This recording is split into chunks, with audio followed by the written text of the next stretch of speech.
చేయడానికి ఉంటుంది. చివరగా రేషన్ కార్డులు అత్యంత ప్రతిష్టాత్మకంగా మనం కార్యాచరణ తీసుకున్నాం.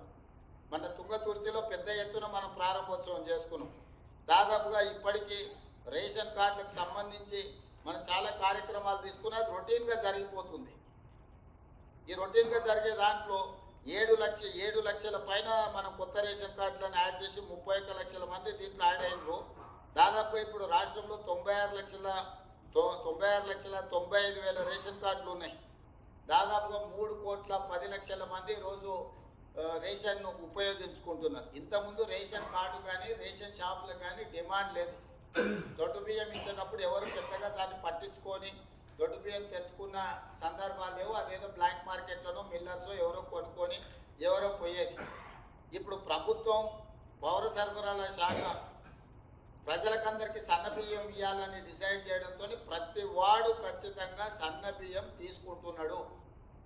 ప్రతి మనిషికి 6 కిలోల చొప్పున 3,10,00,000 మందికి ఈరోజు తెలంగాణ రాష్ట్ర ప్రభుత్వం సన్న బియ్యం ఇస్తుంది. నిన్న మొన్న పౌర సరఫరాల శాఖ 3 నెలలకు ఒకేసారి సంబంధించిన రేషన్ ఇచ్చింది. దాంతో రేషన్ కార్డులకు విపరీతమైన డిమాండ్ పెరిగింది. 1 కొత్త రేషన్ కార్డులు, 2 ఉన్న పాత రేషన్ కార్డులలో పేర్లు తొలగించడం, పేర్లు చేర్పించడం, ఇవి ప్రధానమైన అంశాలు. వీటికి సంబంధించి పూర్తి స్థాయిలో కార్యాచరణ తీసుకోవాలి. అందరి సమస్యలను అడ్రస్ చేయాలి. జిల్లా కలెక్టర్లకు ఈ 25th నుంచి వచ్చే నెల 10 తారీఖు వరకు జిల్లా కలెక్టర్లకు, శాసనసభ్యులకు, జిల్లా ఇన్ఛార్జ్ మంత్రులకు కార్యాచరణ ఇది. ఈ నెల 25 తారీఖు నుంచి వచ్చే నెల 10 తారీఖు 15 రోజులు అన్ని మండల కేంద్రాలల్లో ఖచ్చితంగా రేషన్ కార్డ్స్ డిస్ట్రిబ్యూషన్ కార్యక్రమం తీసుకోవాలి. అధికారికంగా అన్ని నియోజకవర్గాలలో ఉన్న మండల కేంద్రాలలో అధికారిక కార్యక్రమాలను తీసుకొని స్థానిక శాసనసభ్యులను తప్పకుండా అందులో భాగస్వాములను చెయ్యాలి. రెండవది, ఉమ్మడి జిల్లాలకు ఇన్ఛార్జ్ మంత్రులు ఎవరైతే ఉన్నారో ఒక్కొక్క నియోజకవర్గానికి ఒక ప్లేస్లో వాళ్ళు ఖచ్చితంగా అటెండ్ కావాలి రేషన్ కార్డుల పంపిణీ కార్యక్రమంలో. జిల్లా ఇన్ఛార్జ్ మంత్రులు కూడా, ఫర్ ఎగ్జాంపుల్ మహబూబ్ నగర్ జిల్లాలో 14 అసెంబ్లీలు ఉన్నాయి. ఆ జిల్లా ఇన్ఛార్జ్ మంత్రిగా ప్రతి అసెంబ్లీలో ఒక మండలం ఒక దగ్గర ఎక్కడో ఒక దగ్గర అంటే 14 ప్రోగ్రాంలు జిల్లా ఇన్ఛార్జ్ మంత్రి గారు ఖచ్చితంగా అక్కడ పార్టిసిపేట్ చేయాల్సిందే. ఆ కార్యక్రమాలని కలెక్టర్లు కోఆర్డినేట్ చేసుకోవాలి. ఒక నియోజకవర్గం 2-3 జిల్లాలలో కూడా ఉంటుంది కాబట్టి ఎక్కడ పెడుతుండ్రో ఒక దగ్గర పెట్టినప్పుడు రెండో కలెక్టర్కు వాళ్ళు ఇంటిమేషన్ ఉండాలి, కోఆర్డినేషన్ ఉండాలి. ఈ కోఆర్డినేషన్ చేయాల్సింది, ఇన్స్ట్రక్షన్ ఇవ్వాల్సింది, ఇది ఏ మండలంలో అంటే బాగుంటుందో నిర్ణయం తీసుకోవాల్సింది కూడా ఇన్ఛార్జ్ మినిస్టర్. ఆ లోకల్ ఎమ్మెల్యేని అడిగి వాళ్ళు ఎక్కడ అడుగుతారో అట్లీస్ట్ నియోజకవర్గానికి ఒక దగ్గర ఇన్ఛార్జ్ మినిస్టర్ పార్టిసిపేట్ చేస్తే ప్రజలకు పూర్తిగా సమాచారం చేరుతుంది, ప్రభుత్వం రేషన్ కార్డు ఇస్తుంది అని. దాన్ని పూర్తి స్థాయిలో డిజిటల్ కార్డు వచ్చడానికి సమయం పడుతుంది కాబట్టి ప్రింటెడ్ కార్డు ఇచ్చి ఒక మంచి కార్యక్రమాన్ని ప్రజలకు అందుబాటులో తీసుకొని రావాలి. ఈ సందర్భంగా కలెక్టర్లు అన్ని మండలాలు తిరగాల్సిందే. ప్రతి మండలంలో రేషన్ కార్డుల పంపిణీ కార్యక్రమంలో స్థానిక ఎమ్మెల్యేతో పాటు కలెక్టర్లు, అడిషనల్ కలెక్టర్లు పాల్గొనాలి. ప్రతి మండలం మీరు మీ మండలాన్ని రోడ్ మ్యాప్ చేసుకొని ఈ నెల 25 నుంచి వచ్చే నెల 10 తారీఖు దాదాపుగా 15-16 రోజులు ఉంటుంది.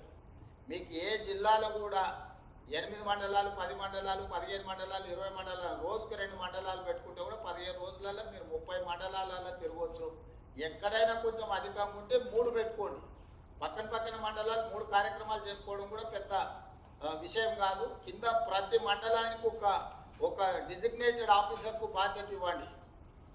అదే రెవెన్యూ ఆఫీసరా, ఎంఆర్ఓ, తహసీల్దారా, లేకపోతే ఎవరిని ఇస్తారో ప్రతి మండలానికి ఒక అధికారి నుంచి ఆ మండలంలో ఎన్ని కార్డులు ఇస్తుండ్రు, కొత్త ఎన్ని ఇస్తుండ్రు, పేర్ల తొలగింపు, పేర్ల కొత్తగా నమోదు చేసుకునే అన్ని డీటెయిల్స్ కూడా అక్కడ వాళ్ళకి చెప్పాలి, ప్రజలకు వివరించాలి కార్యక్రమం తీసుకొని. ఇది పెద్ద ఎత్తున తీసుకొని ముందుకు వెళ్ళాలి. జిల్లా ఇన్ఛార్జ్ మంత్రులు కూడా ఖచ్చితంగా దీన్ని పర్యవేక్షించాలి. ఎందుకంటే దాదాపుగా 3,12,72,988 మందికి ఈరోజు మనం సన్నబియ్యం ఇస్తున్నాము. 96,95,299 కార్డులు ఇప్పటి వరకు. సో ఫ్యూచర్లో కూడా ఎట్లా ప్రజల అవసరాలు ఉంటే అట్లా కొత్త కార్డు ఇచ్చుకుంటూనే పోతుంటాము. కాబట్టి ఈరోజు సన్నబియ్యం ఇవ్వడం వల్ల రేషన్ కార్డు విలువ, రేషన్ షాపు విలువ పెరిగింది. దీన్ని ప్రజలకు మెటిక్యులస్గా చేరవేయాల్సిన బాధ్యత కలెక్టర్లదే.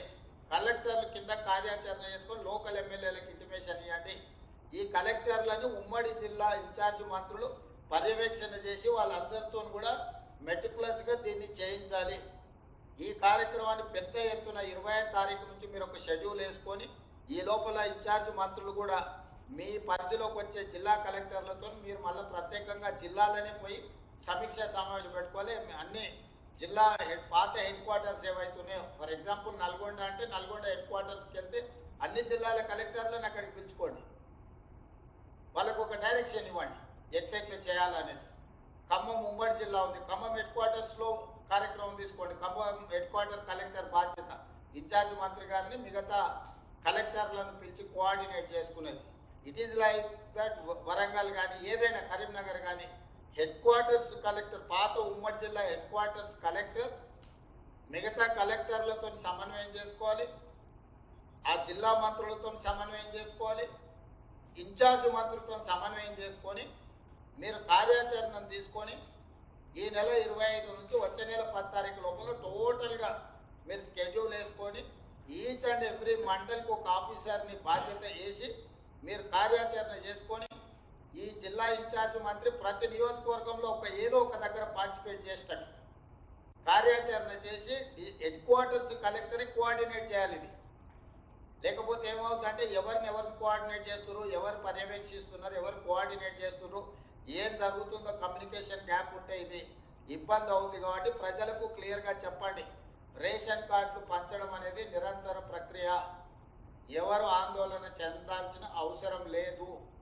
మిగతా సీజనల్ వ్యాధులు కానీ ఈరోజు మనం తీసుకున్న నిర్ణయాలు కానీ ఇన్ఛార్జ్ మినిస్టర్లు సాగునీటి ప్రాజెక్టులు ఉంటే నీళ్ళకి సంబంధించి కానీ వర్షాల వల్ల వచ్చిన ఏమైనా ఇబ్బందులు ఉంటే కూడా సమీక్ష చేసినప్పుడు కలెక్టర్ల సమీక్షలో ఇన్ఛార్జ్ మినిస్టర్స్ అందరూ కూడా ఈ అన్ని విషయాలను ఈరోజు మనం 5 విషయాలను ఏదైతే వేసుకున్నా ఎక్కడికక్కడ లోకల్గా మీరు కూడా మళ్ళీ ఇన్ఛార్జ్ మినిస్టర్స్ కూడా వీటిని సమీక్ష చేయాలి. అంటే